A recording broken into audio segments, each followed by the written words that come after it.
Hello and welcome to today's A-Team Group webinar. Today we'll be talking about best practices for regulatory reporting. And as usual, I'm joined by an esteemed panel to discuss the issues of the day. Regulatory reporting has been a cost and resource burden for financial institutions for many years, with the race to compliance in a highly regulated market often leading to multiple singular regulatory reporting solutions. Legacy systems have added to the challenges of making reporting changes in line with adapted and new regulations. And so today we're going to be looking at some of these reporting challenges and others, and really sort of learn how financial institutions can take a more proactive approach to reporting in a way that will help to make them help them to ensure compliance.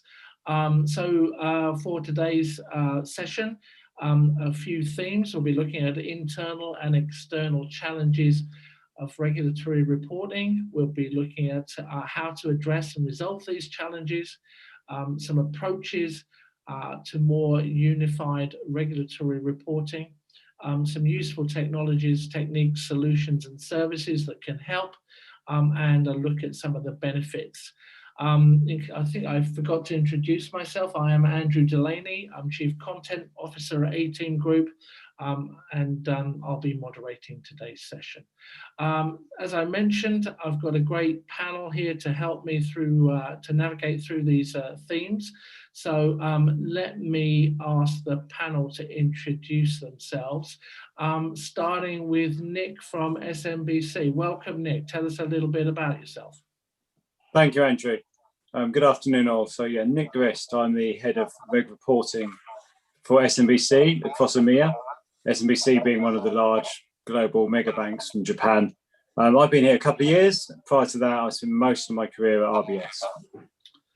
Thank you very much and welcome. Next up, Indira from Barclays. Welcome, Indira. Hi, good afternoon all. So I work as Vice President, Data Management, Technology, Strategy and Architecture Delivery for Barclays. Prior to that, I am the same as Nick. I used to work for RBS for some time and some other big asset managers and financial services. Thank you. Very good. Thank you very much. Next up, Philip from Gresham Technology. Thanks, Andrew. Yeah, I'm Philip Flood, Business Development Director for Regulatory and STP Services at Gresham. We provide end-to-end reporting solutions across multiple jurisdictions. Thank you and welcome. Next up, we have Tom from Univista, now part of the LSE. Hello, everyone. I'm Tom Weiserick. I head up product management at Univista, part of the London Stock Exchange Group, and we operate a multitude of regulatory reporting repositories. So we're kind of quite in the middle of the topic today. Excellent and welcome. And finally, Bikram from EasyOps.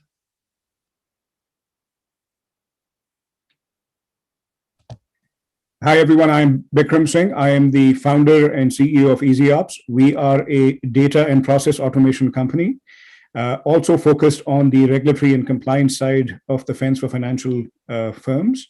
And, very, very pleased to be here with you, Andrew, and all the other guests. Very good. Thank you. It's great to have you here. Before I start, I'd like to actually thank the panelists for their time and sharing their expertise. It's really generous. We're reliant on people like these panelists to help us produce these webinars, and I'm sure the audience really appreciates you sharing your knowledge and insight. So thanks to everyone on the panel, in particular to the sponsors, Gresham, Univista and EasyOps, really, really helpful and really keeps the discussions going. So we appreciate that. Bit of housekeeping before we start. As usual, we'll be using Slido, both to conduct polls and to take audience questions. You should be able to see Slido next to this screen, so please go to Slido when we ask you to take part in the polls. If you have questions during the session, please put them into Slido. Any questions we get will come to me, and I will do what I can to introduce them into the discussion if and when appropriate. Yeah, so you should be able to find Slido right next to me. Pretty straightforward. Let's see, we're going to start things off, in fact, with a poll, an audience poll. We like to do this to keep you on your toes, make sure you get you in the mood for the topic.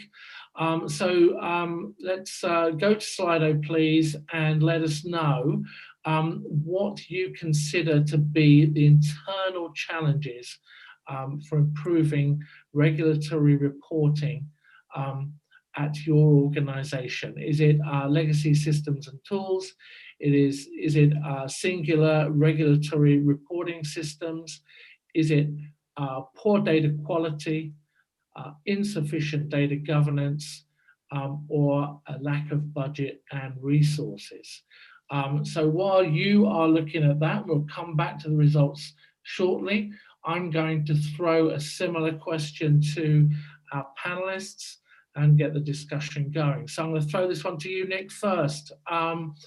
What do you see as the ongoing internal challenges to regulatory reporting, and why have they not yet been resolved? Okay, it's probably first maybe trying to contextualize this for ourselves. So we're a global organization with multiple reporting across EMEA.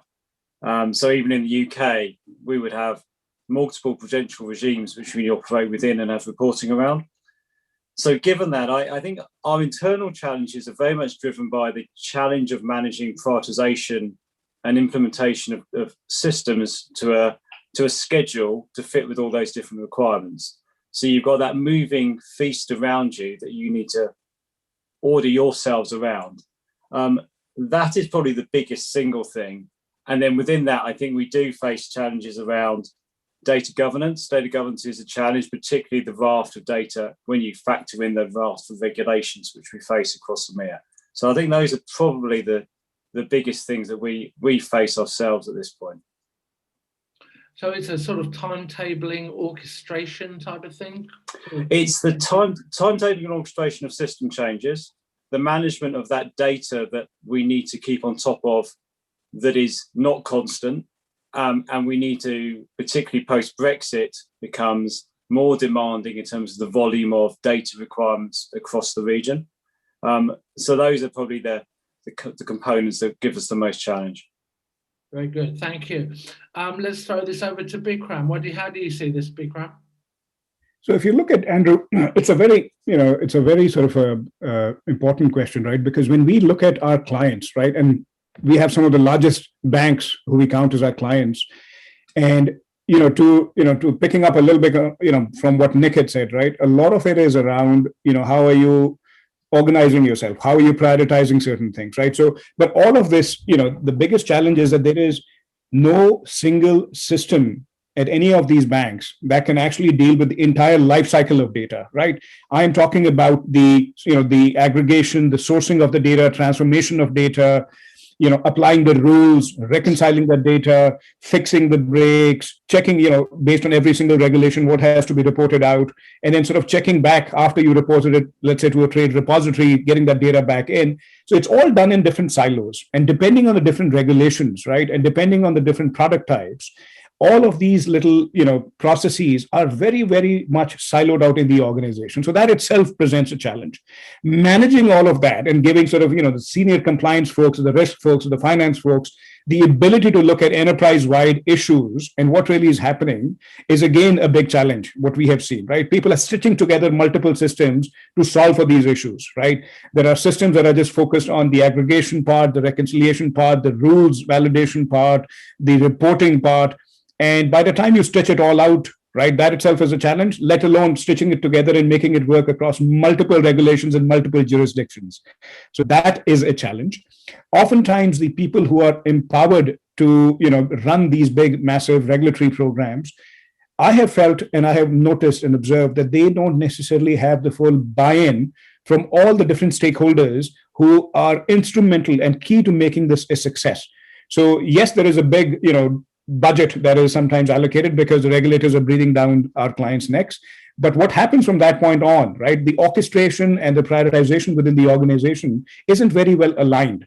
So between the system, sort of the plethora of systems, the prioritization, you put it all together, and that's what we see as sort of a big pain point for our clients. It sounds like a matrix of pain overlaid by a highly fragmented decision-making process. So a lot of moving parts by the sounds of it. Let's see what the audience said with respect to our poll. So remember, we asked them for their internal challenges to getting this, what sounds like a bit of a messy situation, sorted out. And 55%, just over half of them, said they were hampered by legacy systems and tools.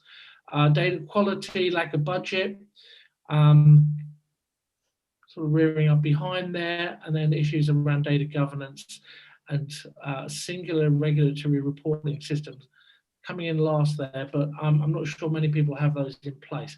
Let's go back to the panelists. Does this result surprise you? Anything you would like to remark upon on this before we move on to the next topic? Andrew, to me, they're looking at the results. This is actually pretty heartening to see that legacy systems and tools are an issue, because this is exactly the point that I was trying to make, that there are there's a preponderance of systems. Most of these systems are very, very old legacy systems. They're not really geared to sort of deal with the challenges that we are now looking into. So for all those people who picked that 55%, easy ops, come talk to us. That's all I can say. Yeah, so there's an opportunity to modernize here. Sorry, go ahead. no, but I was going to say, I think what you face there and what that's calling out is that upgrading components of your systems is really challenging. It's not an upgrade of just you've got one system, you just need to take it out with something else. And you've got to work out which parts to replace when, and then they all fit together. And that's really why that's a much bigger challenge than maybe it seems from that one liner.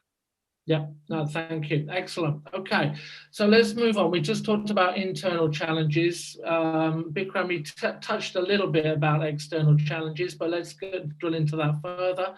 What do you see as the main external challenges to getting reporting right?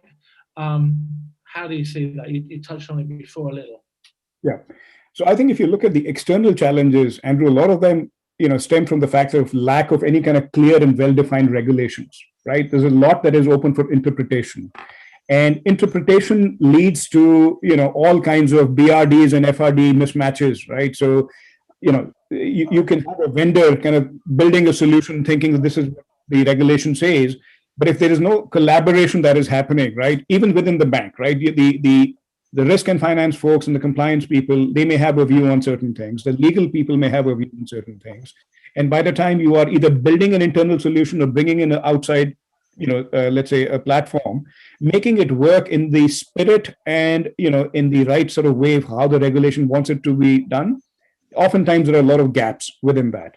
So that's one part of, what I consider the lack of understanding, lack of clarity. There is also an issue around, what I call, the uncertainty from a regulatory mandate standpoint, right? So you have a lot of these central bankers, you have a lot of these regulators, both in India and in Asia. And depending on how the political winds are flowing, right, there are different regulations that are sort of more in focus versus the others.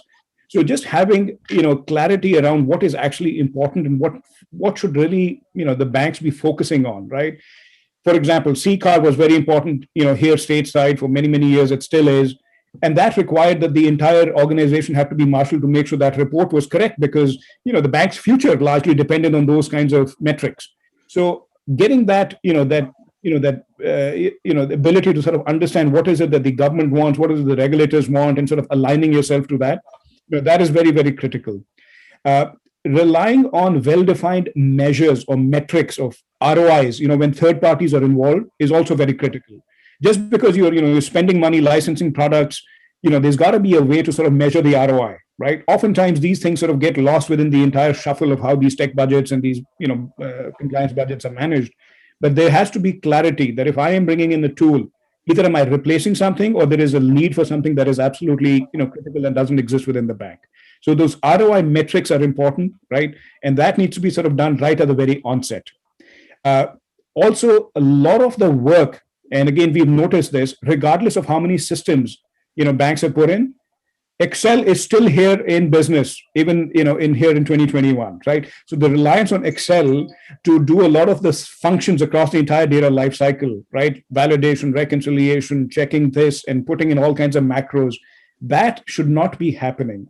And that reliance on Excel, is itself a big risk, right? Banks have been written up for, and they've been written up. They've been consent orders, MRAs, all kinds of regulatory penalties have been applied because there are these manual things that are relying on Excel or MS Access or any kind of spreadsheet based mechanisms, and those present a massive risk. And we have been helping our clients to sort of get off of all those kinds of what we call user defined tools or homegrown applications, because that alone, if you sort of solve for that in the entire spectrum of how reg reporting works, will itself be a big help in the grand scheme of things. Okay, thank you. Philip, let's bring you into the conversation and really having a look now, getting back to the sort of external factors that are challenges to getting this right. Certainly, the regulators are changing things from time to time. We're seeing quite a lot of change. So, how's that impacting things? Yeah, I think the pace of regulatory change is probably one of the biggest external factors. We know what best practice should look like, but given time, budget, and resource constraints, with the regulatory timeline, similar to what Nick was saying, and the schedule, it's difficult to achieve those best practices, and sometimes good is good enough. We know that from different publications that you might subscribe to that compliance technology spending is going to increase 20% annual growth rate between now and 2025. And that seems to be at odds with firms' desires to reduce spending on regulation. So they need to do it with efficiencies. Complying with regulations doesn't equate to increased revenue or more trading opportunities.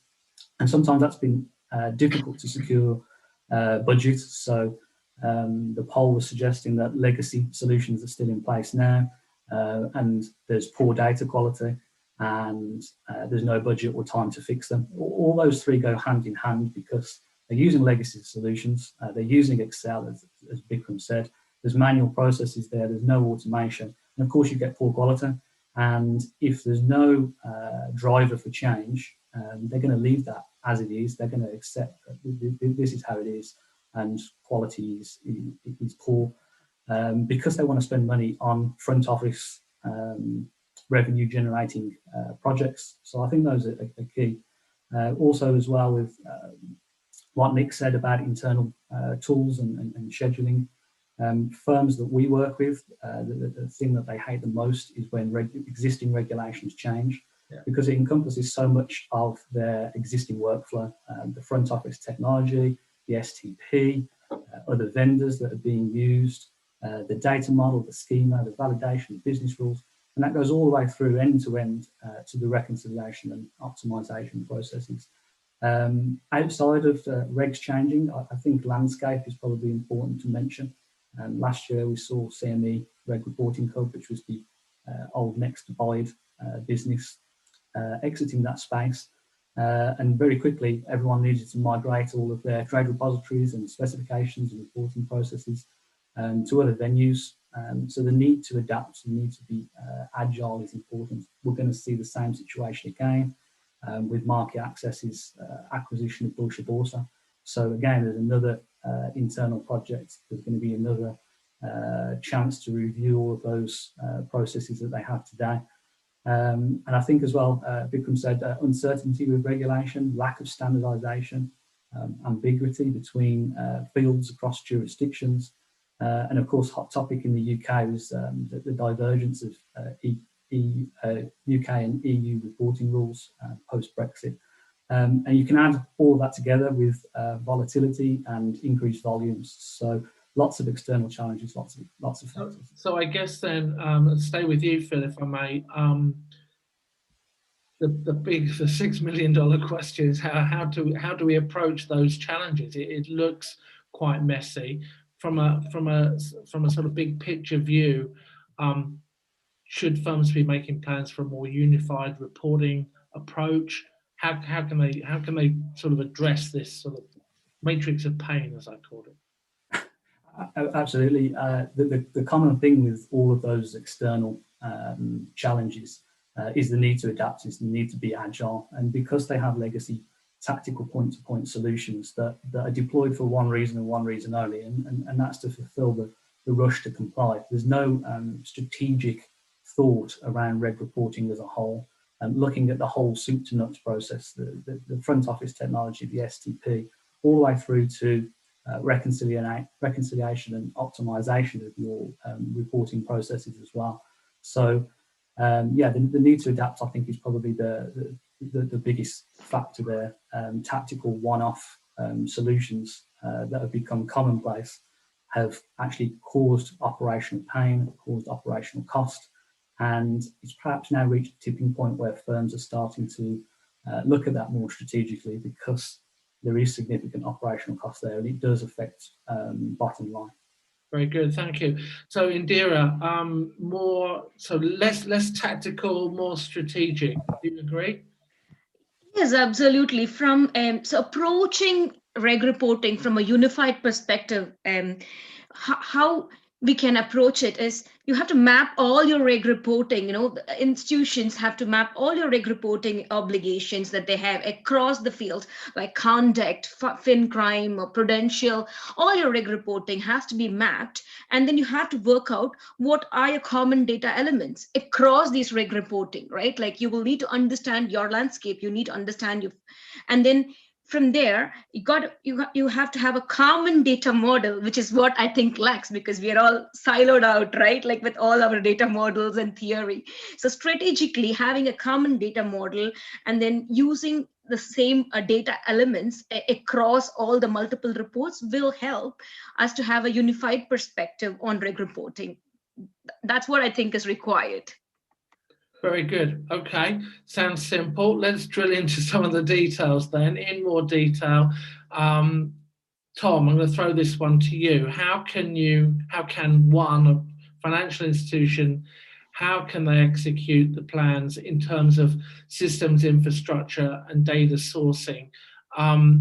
What is the cost? What's the resource burden? Yeah, so it's quite interesting for me to listen to your experience, because as I mentioned before, we kind of sit almost at the very end of that regulatory reporting spectrum, receiving all the data and then passing it over to the regulators. So we see different approaches between different firms, and I don't think there's one answer that fits everybody. Like a big international bank based in Japan, their footprint is going to be completely different. The approach has to be quite bespoke to their business footprint, versus a tier 2 or tier 3 firm. I think their approach is slightly different as well. But if there's an overarching theme, then what I think is, the reason why we're all here on this webinar, it's because it's challenging, right? And so because of that, why would you want to take all of that on alone? I'm always amazed by the firms that do everything in-house. They do their assessment in-house, they do their build in-house, they do the testing in-house, etc. There's a plethora of very capable vendors, both consultants and technology vendors and industry bodies, that let you mutualize all of that. You mutualize the cost because you're outsourcing to a system in the cloud. You mutualize the risk because you're joining an industry association and you're following their best practices. As much as everybody thinks they're unique, that interpretation of the regulation, that uncertainty can be mutualized, like it or not. And I think we just went through that with SFTR. It was quite different, the SFTR experience here in Europe, than the previous regulations, because there was so much industry involvement, so many vendors that crept up in a big solution. So let me pass that on to Nick. Mutualization of risk, if you like, or is this an area that is ripe for that, do you think? I'm not so sure. I agree. I think it's with Tom there. I think it's very case by case. There are things that I would look at in terms of execution. So I'd look at, do firms have a strategy around their IT architecture, and are they able to plug in what they need to do into that strategy? So they're not just reactive. They are proactive around the plan. do they have appropriate governance around that? So, and in particular, are there things like design authorities to make sure things fit together? I don't think there is a single answer, but the one thing I have learned from my cost is we can't look at this without thinking about the operating model. This isn't just IT. IT has to go along with who owns what, responsibilities, control frameworks. And I think that's probably the biggest lesson I've taken, is that in a way, I don't really mind what the system plan is, as long as it's clear and agreed. I don't really mind what the data strategy is, as long as that's clear. But I do mind if there's not clarity on ownership and controls that are fit for purpose. And I'd probably focus more on the latter, and making sure that the IT fits with that to me. Very good. Okay, thank you very much. Let's move on to the next question and talk about some best practice approaches. I'll throw this first to Indira. What best practice approaches can firms take to the fundamentals of data preparation, data integrity, data quality, data governance, and control?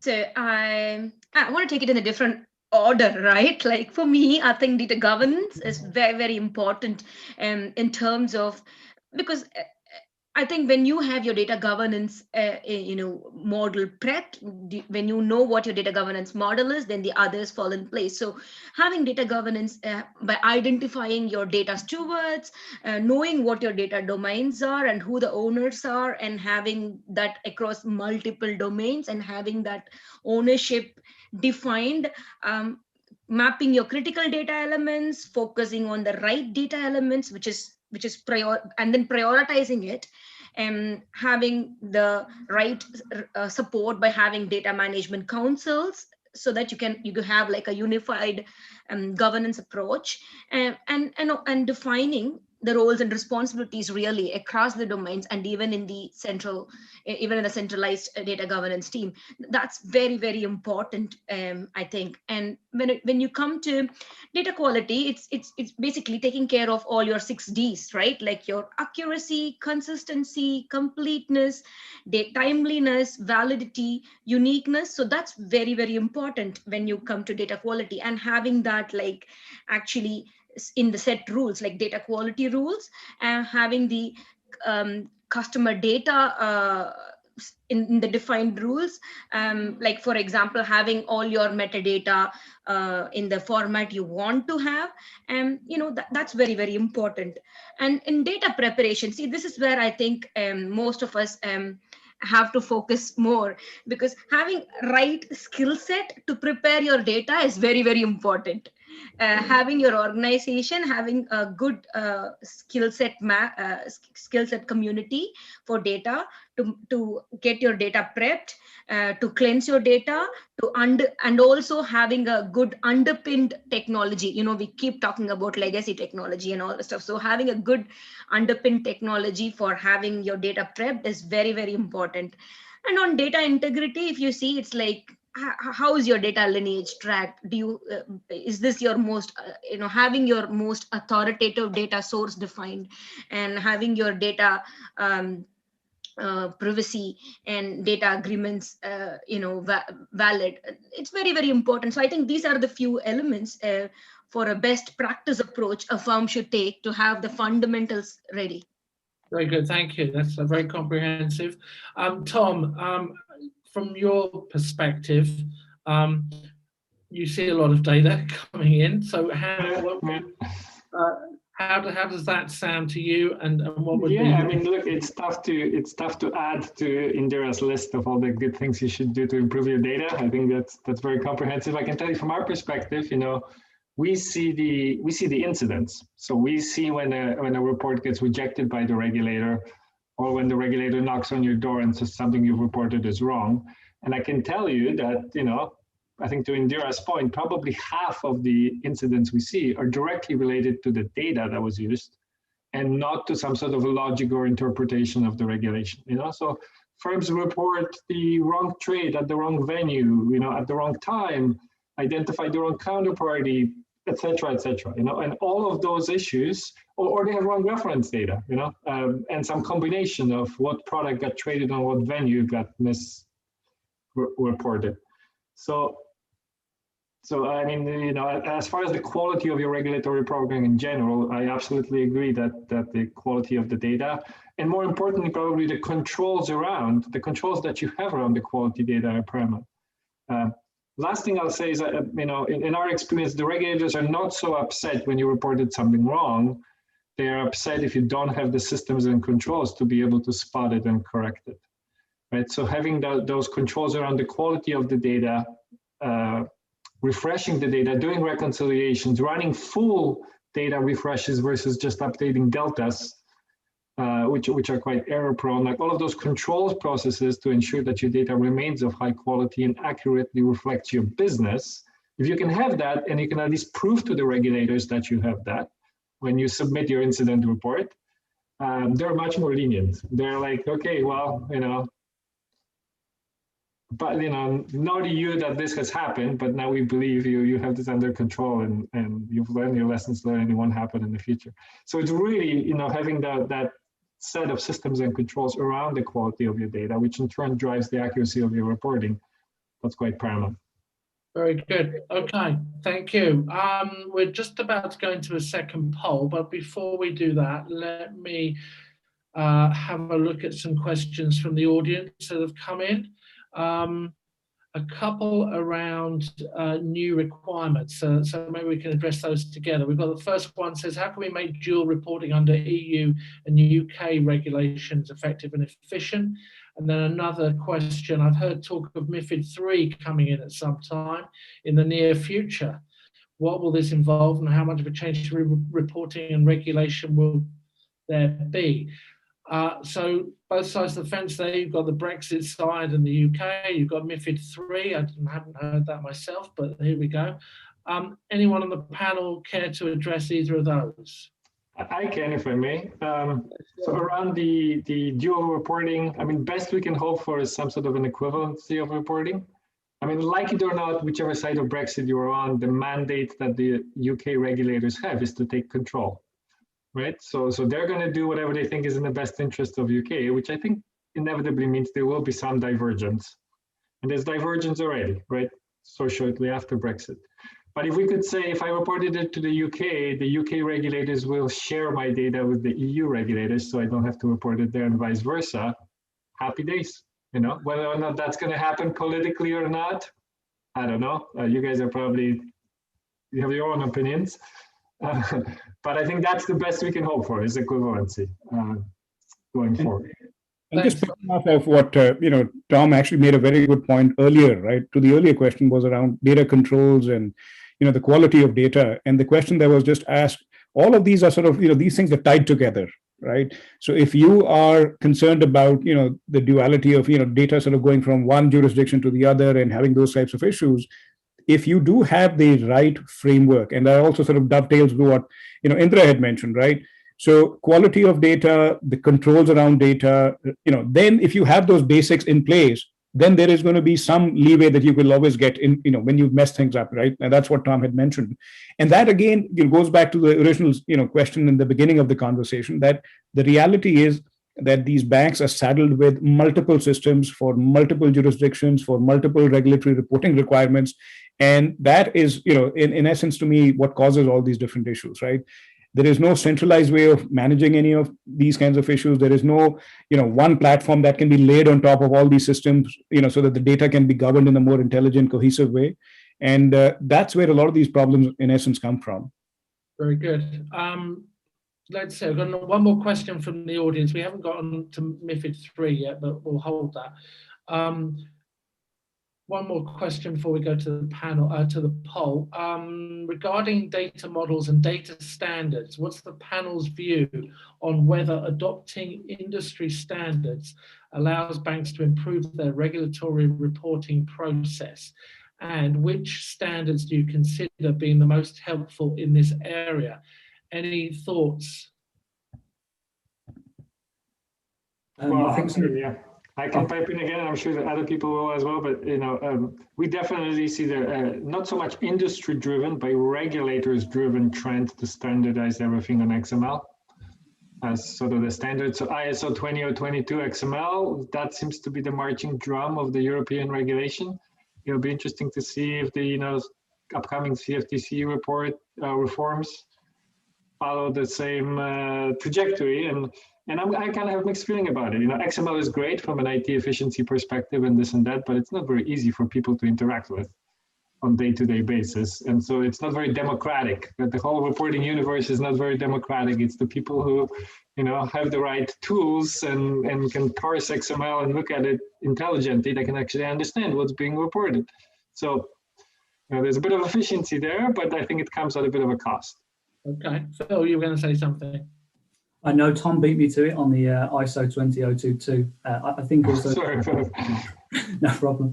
In addition to that, I think some of the work the FCA are doing with the Bank of England around the digital reporting project, machine readable text, ways of implementing rules through code. I think that will help standardize and remove some of the ambiguity. It will help with the data quality and obviously improve accuracy as well. So these things are relatively new. They're in the early days, but a collaborative approach to that to get industry buy-in would be obviously very successful. And it allows vendors and regtechs like ourselves to be at the forefront of that innovation as well, so that whatever solution you choose to implement, it's future-proof going forward using some of these best practices that are being discussed now. Very good. Okay, let's move on because time is ticking on and we are covering a lot of ground here. It's really good. So let's go to the next poll question. So we're asking the audience, what types of innovative technologies and solutions is your organization using for regulatory reporting?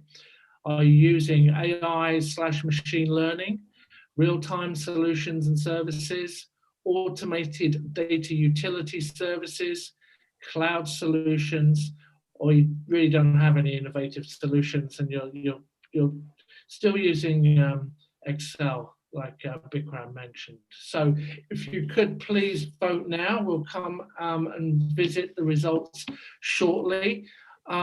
In the meantime, I will ask the panel a similar question. I've sort of asked it already, but what types of innovative technologies, techniques, solutions, and services do you think could help support best practice in this space? Throw it to you first, Tom. Sure. So yeah, keep in mind where we sit again in this ecosystem, where we receive the end result of everybody's good work. But given that, we are really keen on getting more value out of that data. So like it or not, the regulation forced everybody to standardize and describe their business in a very structured manner. And so we now have data that not just, tells the regulators what it is that you are doing, but we can do all kinds of things with this data to help the firms. So we've developed analytics tool, and then we're now in this golden age of data and analytics with machine learning, artificial intelligence, etc. But we can tell you, what the quality of your reporting is, how you measure against your peers, anonymously, of course. Are there any instances or any data that suggests that somebody at your firm may be abusing the market? Is it true, or is it just because of poor data quality? You have poor data quality, that transaction looks like it's suspicious, etc. So there's all kinds of value and insight that we have invested in to give firms back. So that the regulatory reporting program doesn't just become a tax, doesn't just become an expense, but it can actually provide value, insight. I'm trying to say revenue generating opportunities, but I think we're far from that. But at least we can give you something more back. So it's not just a sunk cost and a tax that you had to do. It is truly an opportunity to have all this data, very structured, of very high quality, in a single place. Very good, thank you. Philip? Yeah, I think what Tom was saying obviously was regarding big data analytics. When you're capturing a lot of data, then that data that can be valuable outside of trade and transaction reporting as well. So there's a lot of different technologies, a lot of different use cases where we can apply technology to help solve challenges. So the intelligent automation and the STP, being able to ingest large amounts of data as market conditions change, and streaming data via Kafka, All of these technologies, such as microservices and containerization, they're all very well suited to cloud-based reg reporting solutions, and they can be hosted now. It takes some of the challenges away from firms having to develop these internally in-house. So the use of APIs to standardize communications, natural language for compliance teams. So when you are implementing business rules, you can do it in a natural language. You don't have to, engage IT to start smashing out loads of code every single time you need to change your business rules. And I think as well, AI and ML, everyone is investing in that technology now and using that for data quality and exception management. It doesn't fulfill every use case. It's not a slam dunk like it is with AML, but certainly all of these technologies come together to provide a better end-to-end reporting solution. Very good. Okay. Thank you. Let's have a look at that poll results. Strong vote for real-time solutions and services. People putting their hands up and admitting, a third of you saying we don't really have any innovative solutions in this space. So there we go. There's lots of opportunity for improvement. Some utility services and cloud, seeing a lot of that. AI, machine learning, we're hearing a lot of noise. Seems like we're not there yet, but again, more room for improvement. Any remarks, panelists? Yeah, I'm not 100% sure what real-time solution services mean, but I'm hoping it means that it's sort of a trend to be able to reliably and safely outsource some of these things, and again mutualize the cost and the risk by not doing it in-house and doing it in real time elsewhere. Very good. Okay, let's move on because we're running out of time. Okay, so the next question, throw this one to Philip. Could you briefly talk us through a live project and the steps it has included to achieve exemplary regulatory reporting? Yeah, a good one actually that will hopefully join up some of the points we've been talking about. In the US, we are a CAT reporting agent, so we can report to FINRA CAT for orders for equities and options. So we were helping firms last year with this, and CAT is a phased-in approach, so it still hasn't fully gone live. It goes live in December this year, but there are phases that you need to complete. So it's agile working. You've got to walk and chew gum at the same time because you're implementing and maintaining solutions to deadlines, as well as developing future phases. So the reason it's such a complex regulation is because the volume of data and the order event mapping and linkage that you need to provide, especially for firms, broker-dealers that perhaps didn't have a reporting obligation under OATs. This is all new for them. Options have never been reportable before, so again, this is a new situation. And the first challenge was the ingestion of data, acquiring it from multiple sources in real time. Funny that came up in the poll previously, but you're having to integrate with exchanges, broker-dealers, customers, to bring all this data together, using your big data technology, using those skills, and linking those orders together and submitting them to the regulator. And the data is significant as well. So in March, April last year, when the pandemic was taking hold and the equities were being sold off, we received 380 million order events for one client in one day. And all of this has to be mapped to the regulator spec and submitted to the regulator. One of the main challenges is with the exceptions. Because of the volume of data, there's also a huge amount of exceptions. Some clients are dealing with 1, 2, 3 million exceptions on a daily basis, and that just can't be done manually. There's no spreadsheet that's going to be able to help you with that level of problem. So when intra-firm linkage went live, obviously the exceptions increased, the error rates were huge, and firms who are dual reporting with OATs, which is the incumbent, they need to get their error rates down. They need to look at their rate cards against their peers, and they need to drive the error rate down. So being able to find patterns in data, being able to auto-categorize breaks, being able to apply fixes in large bulk format is all hugely important. So we've been helping firms in that particular space. In the client I mentioned, we've got their error rate down to 0.0241%, which is exemplary. If you think about the size of the numbers we're talking about, even a small percentage of that number is still a big number. So yeah, I think that's a good example of where we do the soup to nuts end-to-end reporting, the ingestion of data through to the submission. Thank you very much. That's great. Let's ask Tom. Exemplary.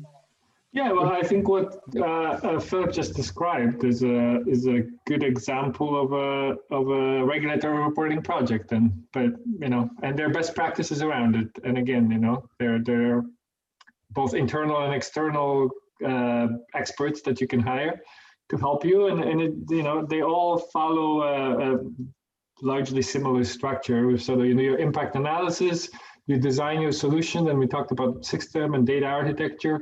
You then decide whether you're going to build or partner or buy for the gaps that you have to fill. Then you go through a build, test, and go live phases. Just like you would through any project. These are no different than any project. They just happen to be centered around your regulatory reporting obligation.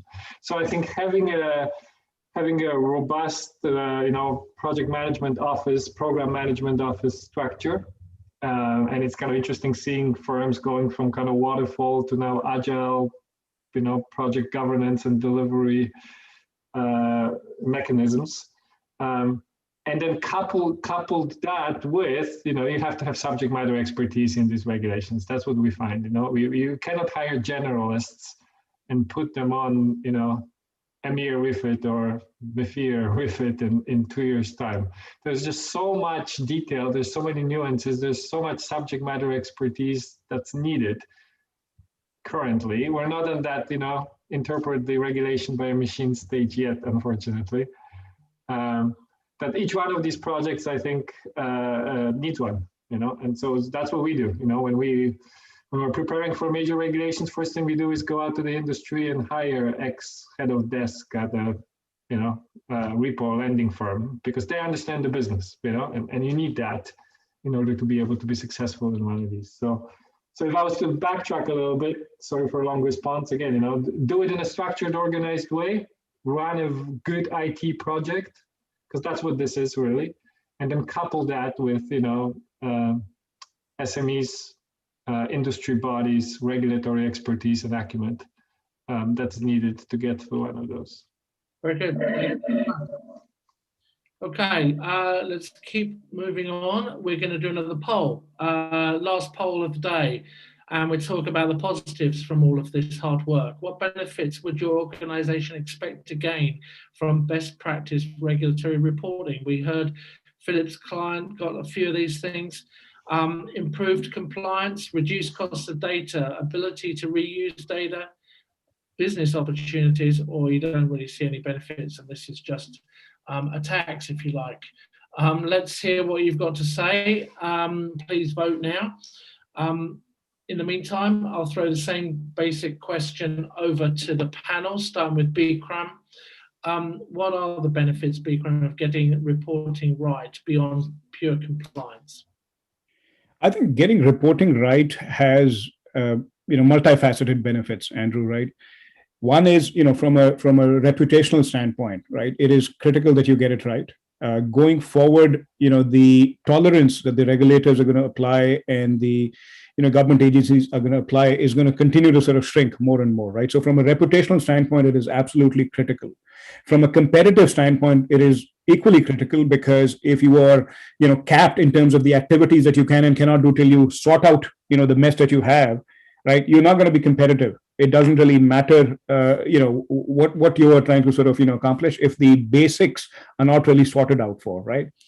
The other is around, the operational resilience, right? So if you are building, compliance is sort of, it's a function of the data after it has flowed through the entire organization and what you're reporting out. If you are building for good compliance, by default and by definition, you are building a good process from where the data is starting from the very, the front office side of the fence, let's say, right? So as a result, there are benefits that are going to happen throughout the organization, and those things accrue and accumulate over a period of time. The other benefit is that it sort of forces the C-suite to start thinking about things in a little bit more of a holistic way, as opposed to sort of saying, I'm only going to deal with it if there is an issue and the regulator calls me, and then I'm basically will have to respond and figure out a way to do this. It changes the mindset to a more of a proactive mindset. And it sort of forces the C-level folks to sort of say, let's invest in these systems, let's invest in our people, let's invest whether it is our internal built technology or vendor technology, and come up with sort of the right structure in terms of how we want to do this. So that rethinking is starting to happen. Data sort of becomes central to how even the decision makers are starting to think about their future plans for these banks. If the data quality isn't there, if the data controls aren't there, if you don't have a good strategy to deal with things from an end-to-end basis, these problems are going to continue to manifest themselves. And there are few, if any, kind of systems that actually bring all of these things together. We have seen for our clients, right, they're stitching together 5-6 different systems. And what we offer is one unified platform that sort of deals things on an end-to-end basis, data control, process automation, done all in one singular, sort of a platform. And that we have sort of seen the benefits. Our clients have seen the benefits of what that really brings to bear. So reputationally, C-suite alignment, competitiveness, all of these are sort of benefits of getting the compliance equation right. Thank you very much. Nick, do you agree? What benefits have you seen? Yeah, no, I agree with that. I mean, I'm in the compliance is a cost. Minimizing cost is good. And I don't want to be talking to my management around issues in reg, because that's not value add. They want to be talking about business growth. And business growth can best be achieved by a focus on that. But where does reg help? Reg helps if you can get numbers out quickly, rapidly, accurately, but also you can plug business growth into those systems and the reg outputs without huge challenge. So you've got to be agile, you've got to be fast, you've got to be accurate, but fundamentally just at a cost, right? So you've got to minimize all that effort. Very good. Excellent. Thank you. Let's see what the audience thought. Okay, well, they thought that improved compliance is a good thing. That is good, 3/4 of them. But there's some other issues here, so some other benefits. The ability to reuse the data, reduce the cost of data, I guess business opportunities. Everyone saw a benefit. Any remarks, panelists, to this? Does it surprise you? It does not surprise us. At least me, it does not, because I think all of us know that when we speak about regulatory reporting, it's compliance. It's directly connected to regulatory reporting, so it's not a surprise at all. But happy to see that there are some other elements like reuse of data and business opportunities are considered as one of those criteria. So yeah, happy to see the expanded scope, but yes, not a surprise. Excellent. Anyone else? Okay, good. Well, look, we're almost out of time, so we always like to end the webinar with sort of aspirational, with an aspirational tone, if you like. So I'm going to ask each of the panelists to offer some advice. Let's see what they've got to say. So Indira, what would your advice be to practitioners working right now to improve their regulatory reporting? My advice will be data quality, data quality, data quality, because good data quality brings you good reports, and the foundation to build a good reg reporting is having your quality right. So early stage, shift left, look at the beginning here to get your data right. Thank you. Nick, what would be your advice? I'll pick up one thing which actually builds something Thomas mentioned. Have a good team. Your team have to have an eye for detail. They need to be all over the data. They need to understand the end-to-end, and they need to not be just part of a machine. They need to understand that they are part of the organization and how it all fits together. And you as manager, you've got to rely on those guys, but you've got to be able to prioritize, because we can't get lost in that detail that your team are looking at, but you've got to rely on them to look at it, if that makes sense. Brilliant. Yeah, it does makes a lot of sense, and I think it's integral. Philip, advice? I think, as we previously said, be strategic with your reporting solution, your chosen reporting solution, and invest in it as well, because it will pay dividends when we know that you'll have to adapt in the future. And to the other points as well, you have to be data centric. You need that data lineage because it affects everything from the ingestion of data, the exceptions and reconciliation, and of course the optimization. Reg reporting is an iterative process. You need to learn from what has happened to feed that back in. So being data centric gives you a good foundation to do that. Very good, thank you. I'm mindful that this question gets harder to answer as you go down the line. Tom. I think I'm going to go back to the, don't do it alone. Why would you want to do it alone? There are wonderful industry associations. There is safety in the pack, like it or not. Clearly, you have to have governance and controls around outsourcing of anything or using somebody else. But I'm still amazed at firms that just want to keep it all in house. Yeah, that's what I would leave it with. Very good. And last but not least, with the toughest of all, Bikram, what's your advice? I'm going to pick up on what Tom said. Don't do it alone, and I'll go with what what Indra had said. When she said data quality, data quality, data quality. I'll say 3 times: easy ops, easy ops, easy ops, because any system that actually does the entire data lifecycle management and for the process and the data automation. So everything from the the data transformation, the reconciliation, the application of the rules, the workflow component, the reporting with embedded machine learning, and the reporting and the dashboards. You'll be hard pressed to find one single system that actually does it. We've built it, so please do talk to us. That'll be my advice. Very good, thank you, Bikram. Good advice, I'm sure. I would take that opportunity to actually thank all of our sponsors today. We're going to close out now. It's been a phenomenal session. Time flew, I would say. So yeah, first of all, thanks to our sponsors, EasyOps, Gresham, and Univista. And then a great thank you to all of our individual panelists. Thanks to Philip, Nick, Indira, Tom, and Bikram. Of course, our audience, as always, for coming to today's session. A quick couple of remarks from me before we close out. If you scroll down your screen, you will see some additional A-team resources available. They may be useful to you, so please go ahead and kick those tires. You'll find you'll be able to register for our RegTech Summit Virtual, which we will be hosting next month. That's another of our RegTech virtual events.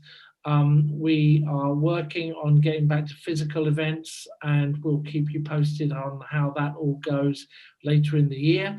But for now, it's virtual and it's next month, and it should be a great session. We'll be talking around some of the topics we've discussed today. You can also download our 2020 to 2021 Regulatory Data Handbook, very useful resource. It's actually was designed so that you can keep it on your desk, and when you get the phone call from the manager who wants to know everything about some obscure regulation, you'll have it right there at your fingertips. So take a look at that. And finally, we are introducing a new area that is tangential, I think, and does touch on this stuff. We're launching something called the ESG Insight, dedicated to environmental, social, and governance issues, data sourcing, data management, standards, risk reporting, regulation. That will be coming through hopefully in the coming weeks. We'll be keeping you posted on developments there. So I think that's enough from me. We're bang on time. One final thank you to the panelists for sharing your expertise and knowledge. We really appreciate it. And to the sponsors, without whom these, of course, would not be possible. So thanks, everybody. And we look forward to seeing you next time. And hopefully we get to do these kinds of things in person fairly soon.